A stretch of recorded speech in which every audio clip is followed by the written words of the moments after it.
Welcome to the Compliance 911 Show, a no-nonsense podcast discussing hot topics for today's busy compliance professional. It's everything you wanted to know about regulatory compliance, but we're afraid to ask. And now, here are your hosts, Dean Stockford of M&M Consulting and Len Suzio of Geodata Vision. Hi, Dean. Well, here we go again, recording another podcast. I can't believe we've been doing this for a year and a half now, and it's been a very enjoyable experience, and we're getting great feedback from people. It just dawned on me that we have been doing this since actually the very beginning of 2021. And I was surprised to see that there's more than 50 episodes that we've recorded and touching upon a whole bunch of topics. So what topic are you going to touch upon today?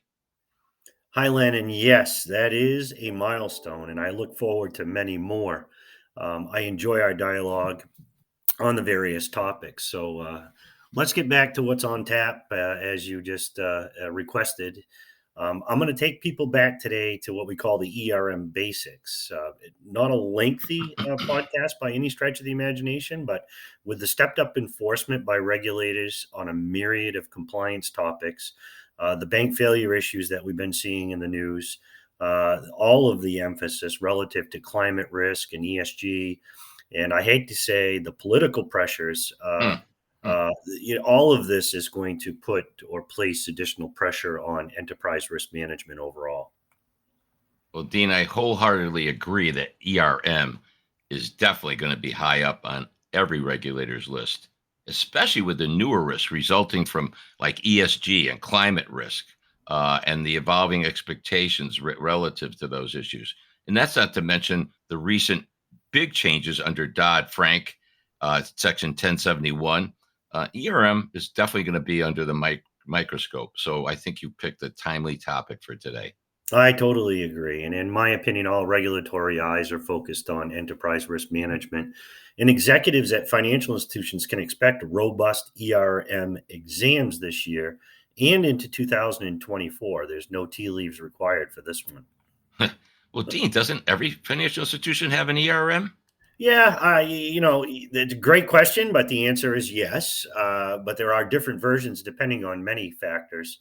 And I would encourage institutions to review their ERM policy and ensure it's adequate, whether the policy is relatively new, whether it's seasoned. There are three findings that seem to be surfacing consistently that we've seen recently from not only auditors, but also the examiners themselves. And let me kind of unpack that a little bit. So to cite a lack of coverage of technology systems, the MIS considered in the ERM policy, many ERM policies will include aspirational statements about data analysis, aggregated data, key risk indicators, and the various reporting produced for management committees and the board, and never include any wording about the need for or the reliance on adequate technology systems to support the data analysis, the aggregating or computation of performance against the KRIs. In other words, how does all this reporting come to be?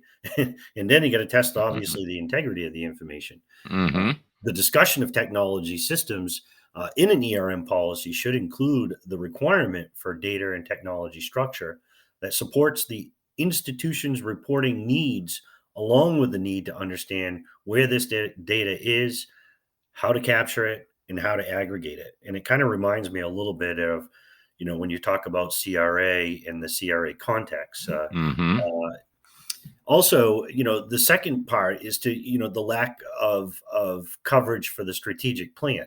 This doesn't mean that the strategic plan has to be restated in the ERM policy over and over and over again.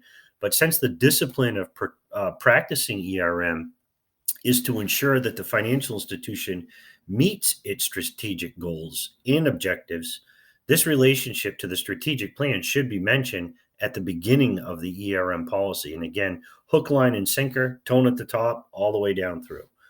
And then the third thing that we've been seeing is the reference to talent management. Examiners like to bandy about the phrase qualified and competent management. I think I've mentioned a couple of times before I actually saw a criticism of a BSA officer in the level of competency that they had, even though they've been with the bank for many, many years. Good Wow. talent management program will ensure that staff have the necessary skills to support that overall ERM program. And this section can be brief, but should reference existing staff in the talent acquisition program. So not just, what type of talent we have, how do we attract talent, and how do we train to, job specific type criteria.